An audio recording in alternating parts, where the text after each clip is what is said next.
बेफोरबो आं माइ गायजोबोमोन ओरैबायदि गोथौ जानानै दङ ओमफ्राय एबार गायदोंमोन ना इखो एबार आं बेखौ गायखांजोब्बायमोन गायखांजोबनानै थैजोब्बाय सोरलांजोब्बाय आरो जिथु गायबावनो गोनां खोथियाखौबो लाना थांजोब्बाय आं दा बेखौ गायला होननानै दोननाय जाबाय आरो खोथिबाबो हाया लाखिबाबो हाया जोंनि जायगाया दैनि सायावसो माइ गायनो थाखाय खोथियानो गैला होनना खोनादों दै लोमनानै थैजोब्बाय बेनिफ्राय जि एसे एनै सिगां माइ गायदोंमोन बेबोथ' फुरा दैजोंनो लोमना दं खोमा गुड आफ्टारनुन लोगोफोर बेलासिनि गोजोन हामलायनायखौ जासिहरनायजों लोगोसे दिनै आङो दंफैयो 1 नं बैजेन्तिपुर बर' गामियाव आरोना लोगोफोर बिथांमोना बिथाया लोमाखैबाबो दै लोमनायनि जाहोनाव बे बोसोराव खोथिया गासिबो थैजोब्बाय आरो जिखिनि सिगाङाव दै लोमि समाव माइ गायदोंमोन बिसोरबो माने गासिबो दैयाव लोमजोबनानै थैजोब्बाय बेनि थाखायनो नैसा आदै मादै बेनिफ्राय बिबौ बिबै जायो आङो बिथांमोनजों सोरजों रायलायनाय जायो जाहाथे न'नि गारजेनजों एसे रायलायनि बिदिब्ला नोंथांमोना नायलांबानो जाबाय भिडिअखौ खुलुमबाय आं मोनसे खोथा खोनादों नोंथांमोननि गामियाव माइ गायनो थाखाय खोथियानो गैला होनना खोनादों दै लोमनानै थैजोब्बाय बेनिफ्राय जि एसे एनै दै लोमैनि सिगाङाव माइ गायदोंमोन बेबोथ' फुरा दैजोंनो लोमना दं खोमा न'आवल'सो दैया फैयाखैना फोथारावथ' गुथे दै सिलायावबो फैयो नामा अभार लोमोबा माने गुथे खेथिया सेस थैजोबो आरो ना हायाना बेनिफ्राय सिगाङो बेबायदि दैफोर जागोन ना जायामोन फोथाराव नोंसिनि बे साइडआव जायामोन ना ओमफ्राय बोसोरबेसे जागोन बिदि माइ थैनाय एसे फैदों ओमफ्राय 6 बोसोरसो होमबाबो सिगां माइआ एसेबां लोमामोन ना मोनोमोन सेमोननिफ्राय बांसिन बोसोरनै जाबाय आरो ना बिदि अभार लोमनाया बेनिफ्राय सिगाङाव दालां दंमोन होनना खोनादों बे दालांखौ माने गुवार बानायना होनायनि थाखाय दैया ओरैजाय सिदा फैग्रा जाबाय खोमा ना ओमफ्राय दैमायावथ' थाङा खोमा ओरै सिगाङाव दैमा दं ओरै थाङो खम थांदोंना बारा थाङाखै बेनि थाखायनो माने ओरैजाय बांसिन फैदो आरो ना दा नोंसा खै बिगा दं हाया 8 बिगा बेनिफ्राय खै बिगासो गायखोमोन दा बिगा गायजोबाखिसै एसे थाबाय बे दै लामाया आदि फुदि गायलाबायदों दा जेनेबा हमना ला गायनाया जोब्बायानोमोन खोमा ना जोब्बायमोन दाथ' ओमफ्राय जेसेबांखिनि गायदों बेथ' दैजों बासिनानै गैया बायदि मोनदां गैया 8 बिगाया गैया ओमफ्राय बेखौ जेनेबा गायफिननांगौबा दा खोथिया दंना गैला होमबाथ' जुदि बियो थैयोब्ला माइआ थायाबा होमबाथ' बे बोसोराव माथो जानाया बिराद गोब्राब जागोन ना गैलानो देग्लायनि गायनायफोरा थाला दाथ' माबायाबो गायनोबो गैखालामोन नालाय जि खोथिया दंमोन बेखौबो एवफबनानै गायबायमोन ना बेनि उनावसो दैया माने बारा फैनानै गैया बेनिफ्राय बेनि अनगायै बेलेगै दै लोमि हा बिदि माइ गायनाय दंना गैया नोंस्रा गैयाना बे मोनसे सिदावनो होमबाथ' माथो बिराद उसुबिदा जागोन माथो बे बोसोरावलाय दैखौथ' जिबायदि नुदों ओरैबायदि माने स्पिडआव बोहैदों इजों दैमाथ' गैया खोमा ना गैया गैयामोन नेपालि गामिसिम गैया थारमाने दैया जिबायदि लामा लादों गायग्रा फोथारजोंसो माने फुरा दैया सिदा बोहैलांबाय जाहैबाय आरो ना बैखिनियाव जेनेबा सिगाङाव टार्निं दं नालाय बे टार्निंखौ लायाबासिनो सिदा माने दैया सर्टकाट मारिबाय आरो ना जोंनिथिंजायनो थांजोबनाय जाबाय ओमफ्राय गामियाव न'खर बेसे दं बिदि दै लोमजानायफ्रा माइ गायनो हायो दै लोमजानाया जोङो सय गरसेया माने खुनु माने बिदि थांगोननि आसायाव गैखाया गैया नेपालि सिमायाव एसे थालांगोन आरो ओमफ्राय जेनेबा हमना ला खेथियाथ' थैजोबोब्ला बेनिफ्राय बायनाथ' जानांगोन बेनिफ्राय न'फ्राव मा मावोबा जेबो मावा ना दाथ' खेथिनि सायावसो सोनारोमोन ना होमबाथ' बे बोसोराव मा जागोन दे जागोन दे होमबा ना गोब्राब जाबाय जागोन दे मादैजों एसे रायलायनि र' खुलुमबाय मादै बेनिफ्राय आं एसे सिगाङावथ' आबै आरो आबौजों रायलायखांखाबाय दा जेनेबा हमना ला माइखौथ' गायदोंमोन ना गायबाबोथ' खुनु थांनायनि भरसायानो गैया इयाव न'खरनै दं खोमा ना नोंसा बोराय बुरिया न'खरसे ओमफ्राय नोंसा न'खरसे ना ओमफ्राय नोंसाथ' एक्सट्रायै गायो माइखौ ओमफ्राय नोंसा खै बिगा गायदोंमोन? जोंहा जेनेबा दा 6 बिगा जादोंमोन गायनाया 6 बिगायावथ' दा 6 बिगाबो गैफ्रामानो होनजायो आरो ओमफ्राय बिनि गेजेराव खनसे गायखांजोब्बायमोन नामा? गायखांजोब्बायमोन दिनै गायनो गोनाङावनो दैया लोमसाव ओमफ्राय दा जेनेबा गायखांबाय बे गायनानै दोननाय माइया दैनि सिङाव दं नामा दा? दा दैनि सिङाव दं दैनि सिङाव दंना? दाथ' ओमफ्राय जेनेबा हमना ला दैयाथ' जिबायदि लोमदों बे दै लोमनानैथ' आङोथ' सानदों दा माइखौ बेखिनियाव माने दैखौ नुनानै थांनानै थागोन ना थायाथाय माइया बेनिफ्राय दा जेनेबा बेखौ जुदि थैयोबा आरोबाव गुबुन खोथिया फुनानै इयाव गायनो खोथिया दंना गैला दा? गैनायनिथ' राहायाथ' गैया जोंनि खोथिया गैयाना? गैथ'ला जि थायो एसे एनै गायदोंमोन बेखौनो ओमफ्राय दाथ' खोथियाबो गैला नालाय गायनायबो जानाय नंला ना ओरैनो हायाथ' सोमखासिगोन बेनिफ्राय नोंसानि आदैया मा मावोबा? जोंहानि आदैयाथ' जेबो मावा बिदिनो खामला हाजिरा मावनानै एसे एनै गरसे गरनै खामायोमोन आरो ओमफ्राय ओरैथ' खेथिया थाखाबाय नालाय जानायनि थाखाय जेनेबा माइ खेथियाथ' दंखायो नालाय ओमफ्राय गथ' गथाय साबेसेबा? गथ' गथाया सानै फिसाला सासे फिसाजो सासे बेनिफ्राय जेनेबा नोंसा बेवाइ बिजावजालि बिदि साबैसे दंमोनबा? जोंहा आंना बेवाया सानै दङमोन बिजावजालि दा उन्दै सासे आब' सासे दं बिजावजालि गिदिर आं सासे माने बिदा फंबाय साथाममोन आरोना? बिदा फंबाया साब्रै जोंहा गासै साब्रै हाबा जानो सासे दंबाय ना? साथाम जाबाय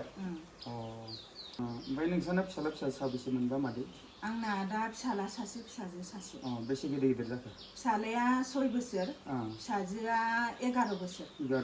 ओमफ्राय क्लासआ बेसेयाव फरायदों? क्लासआ फिसाजोआ 4आव फिसालाया 1आव मा स्कुलाव फरायदोंबा? गामियावनो बर' स्कुल ना? बर' मिडियाम ना? ओमफ्राय फिसाजोआबो सानैबो? दे जागोन दे बिदिब्ला ना दे गोजोननाय थाबाय एसे ओरैजाय जायगाखौ देखायनि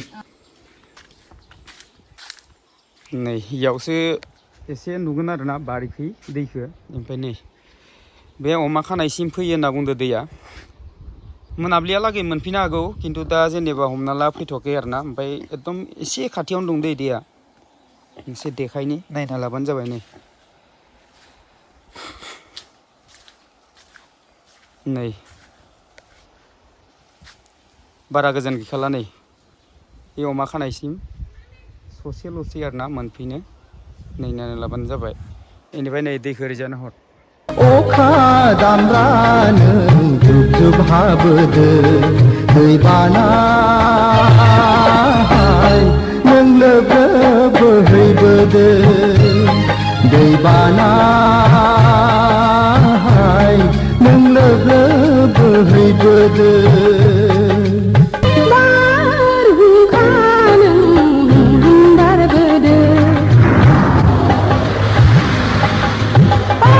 दा आङो फैयै फैयै नैबे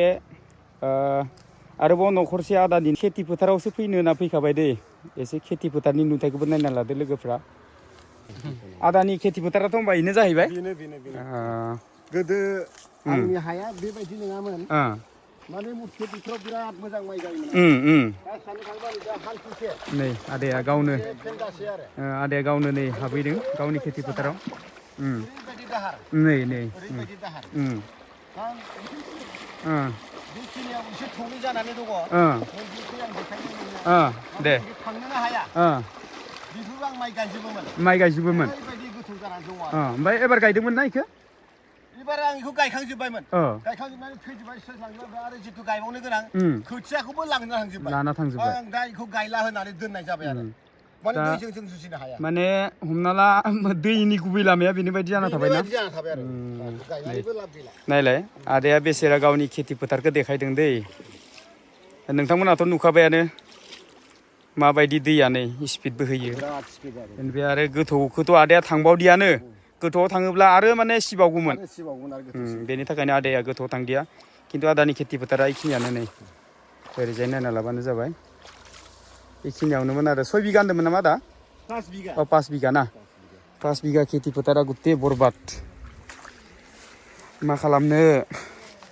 बेनिफ्राय न'आ एसे गोजानावसो दं दै नै न'आ ओरैजाय दङ आरोना एसे गोजानाव जों न'खौ नायदिया माने गासिखौबो नायोब्ला गोबाव जागोन न'आवथ' दै लोमाखै ओमफ्राय नैबे माथावरि ना बे माथावरि बेखौ दैखौनो सेभ खालामदोंमोन आरो बे माथावरि नै बे माथावरियासो गोबां सेभ खालामो आदानि न'खौ नङाबा न'आवबो मोनहैगौमोन बा बारियावबो मोनहैगौमोन जानो हागौ नोंथांनाव हाबबोदोंमोन ना दा आङो फैयै फैयै आरोबाव बर'नि न'खरसेयाव फैलायबाय लोगोफोर बिसोरनि नुथायखौबो एसे नायनायजों लोगोसे बिगुमाजों एसे सोंनाय फिननाय खालामनोसै लोगोफ्रा बेखौबो नायलांबानो जाबाय नै न'आ इसाना इयाव दं आरोना लोगोफोर न'आथ' इसाना मोजाङानो ओमफ्राय नै दैखौसो नाय अखा दामब्रानो जुब हाबोदो दै बाना नों लोगो बोहैबोदो दै बाना नों लोगो बोहैबोदो माबायदि जाना दं एसे थांनानै सावरायहैनि बिसाजोंबो न'आथ' बिराद मोजां बारु इसाना बिगुमाजों एसे सावरायहैनि खुलुमबाय आदा एबार आदा बेखिनि गामिया जोंनि गामिया एक नम्बर जयन्तिपुर ना आं सिगाङावथ' बानायबोबायमोन बेखिनिया एसे गोजान हिसाबै होमबाबो सोंनाय जाबाय आरो बेनिफ्राय आदा गायग्रा फोथारा खै बिगा दं आदा ना आंना गासै 10 बिगा दं 10 बिगा 10 बिगायावथ' गैया बाखिखिनि गायनो हादिया ना बेसेसो गायखो ओमफ्राय आङो गायनो 4 बिगासोल' गायनो हादों बिगासोल' गायदों ना बेनिफ्राय दा जिखिनि गायदों बेबो दै लोमदों नामा बे माखासे थानायाथ' थानाय गायनो हाखादिया 6 बिगाखौथ' बेनिफ्राय बे 4 बिगायाबो दैया लोमबाय थायो मोनग्रा मोनाथाय आसा गैया आरो गायना दोनदोंबाबो दैयासो लोमदों दैया लोमबाय थायो जेनेबा बेखिनि थानाय हाखौ दा गायनो हागोन ना हाया बायदि बेखौथ' गायनो हानाया आसा गैया मानो होनबा दैयानो साफा लोमबाय थायो आरो थांनाया आसा गैया लोमबायानो थायो आरो जुदि लास्टआव गायोबा बोथोरा मा खालामो लास्ट भाद्रफ्राव आरो ना भाद्रफ्राव ओमफ्राय खोथिया दंना गैया खोथियाथ' गैला सेस गायजोबखाबाय दा आसाबो गैला गायनो हानाया दाथ' होनबा जेनेबा भाद्रआव गायगोनबाबोथ' नों खोथियाखौबोथ' थानांगोन ना थानांगौमोन औ थाबा गायनो हागौमोन दाथ' खोथियाबो गैला दा ओमफ्राय खोथिया फोनानै दोनबा गायफिननो हानाय चान्स खोथिया फोबाबो जानाय नंला खोमालै जानाय नंला ना औ आं एसे सानदों आरो होमबाथ' जेनेबा 4 बिगासोल' गायदों ना 4 बिगायाबो दाथ' मोनगोन ना मोना आसा गैया बेनिफ्राय खेथिनि अनगायै आदाया माबा साख्रि बायदिसिना जेबो गैया खेथियानोसै आरो जोंना जेबो गैया खेथि मावनानै जायो आरो ना खेथिजोंनो सोनारो आरो ना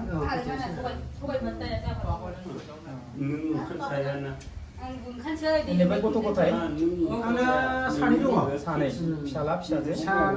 फिसाला गोजा बेसे बेसे गेदेर जाखोबा गेदेरा क्लास 9 आव फरायगासिनो दङ गेदेरा ओमफ्राय फार्स्ट सेमिस्टार अबे कलेजाव डिब्रुगड़ ना मा बिभागाव लादोंबा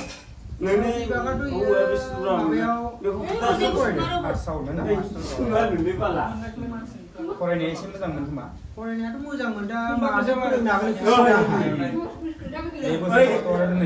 गासै बेसे दं 10 बिगा 10 बिगा दङ 10 बिगायाव बिगाब्रैल' गायदों बिगाब्रैयावथ' मा जागोन आसा गैया 6 बिगायाथ' थाखाबायानो ओमफ्राय गुबुन बोसोरफ्रावथ' जेनेबा हमना ला माइआ जेबो जायामोन नालाय मोनोमोन आरो दा जेनेबा हमना ला बेखौनो जानानै आग्लायनायखौ फाननानै माबा मोनसे खरसा बायदिसिना गथ' गथा फरायनायावबो एसे सुबिदा जायोमोन बे बोसोराव ओमफ्राय जेनेबा खेथियाथ' गैया आदाया मा थांखि लादोंबा ओरैनो बिजनेस माबा माबिफोरखौ मावनांसिगोन माबा मोनसे बेजोंथ' भरसा गैखाला दा जेनेबा सम मोनोब्ला माबा मोनसे सायख'ना लानांसिगोन आरो नङाबाथ' ओरैजाय गथ' सानै दं फरायनाय दङ बेनिफ्राय आरो जानाय लोंनायाथ' थाखाबाय माने दैया बे बोसोराव अभारद्राय ना बिराद अभार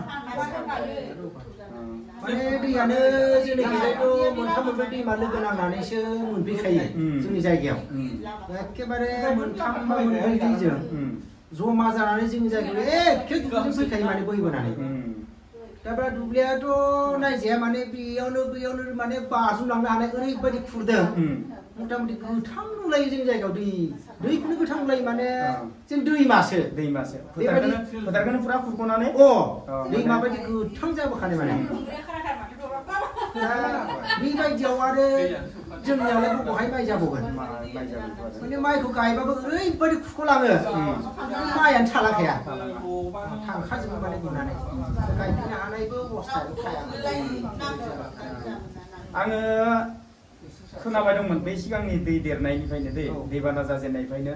बैजेन्तिफुरावलायनो माइ गायनायाखै जि गायदोंमोन बेबो सेस थैजोब्बाय खोथिया सिन्थायनो फलक माने फबनानै थैजोब्बाय बेबायदि होननानै खोनाबाय दंमोन आं बेखायनो दिनै खबर लानो फैनायजों लोगोसे आदामोनजोंबो एसे सावरायबाय दे गोजोननाय थाबाय आं दासो रायलायना फैदोंमोन बिसानि आदा आब'मोनजों बेनिफ्राय आब'आ फोथारखौ देखायनायनि सिगाङाव दलंनि हालोदखौ एसे देखायनो होनना बुंनायखाय दलंखौ नायफैग्रोबाय नैबे दालांनि हालोदखौ नायदो नै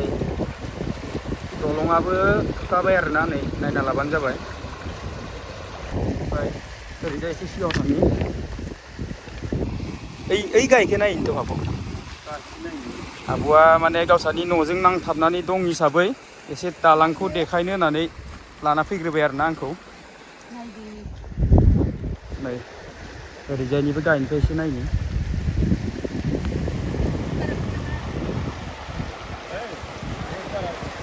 ओरैजाय लामाखौनो खुख्लाबाय आरोना नायना लाबानो जाबाय नै माने लामायाबो बे बोसोराव बायगोन बायदिसो ना आब' नै ओरैजाय खुखाजोब्बाय आरोना लामाखौनो नै थ' बिदिब्ला जोङो दा गायग्रा फोथारखौ एसे नायहैनि आब'आ गावसानि माइ गायनाय फोथारखौ एसे देखायगोन बिदिब्ला माइ गायनाय फोथारखौबो एसे नायना लानि दा नै आब'आ गावनि एकदम माइ गायनाय फोथारावनो देखायनो होनना फैबाय आरोना आब'ना फोथारा इनो ना नै माइखौ गायदोंबाबो नायलाय नै ओरैजाय हाया फबदों ओरैजाय नै फलक फबनानै दोननाय दं नै नायना लाबानो जाबाय बेनिफ्राय नै बेखौ नाय दै नोंथांमोना खेल खालामलाय नै आब'आ गसंना दं गावनि माइ गायनायाव बेनिफ्राय नै बे जेवरा बेनिफ्राय नै नायलाय ओइ दालांनिफ्राय बोहैबोना दैखौ नाय नै नै नायलाय लोगोफ्रा खेल खालामनानै नाय नै बे फिसा माबायालाय आलियालाय अबाव लाखिनानै ना आब' नायलाय नै नायलाय नै आब'आ गावनि एकदम गायनाय फोथारखौ देखायनो होनना फैबाय दै नै नायना लाबानो जाबाय दा जेनेबा बेखौबोथ' जोङो खुनु बुंनो हाया दैयानो नै देरना दंखायो दा हरनि गेजेराव जुदि दैया बारोबा बे खेथियाथ' अबाव थागोन ना खननै जाबाय ना ओमफ्राय नै फलकआनो फबना दोनखादो आरोना ओरैजा नायना लाबानो जाबाय लोगोफ्रानो बे सिदानो आब' मोनानि माइ आरोना नायना लाबानो जाबाय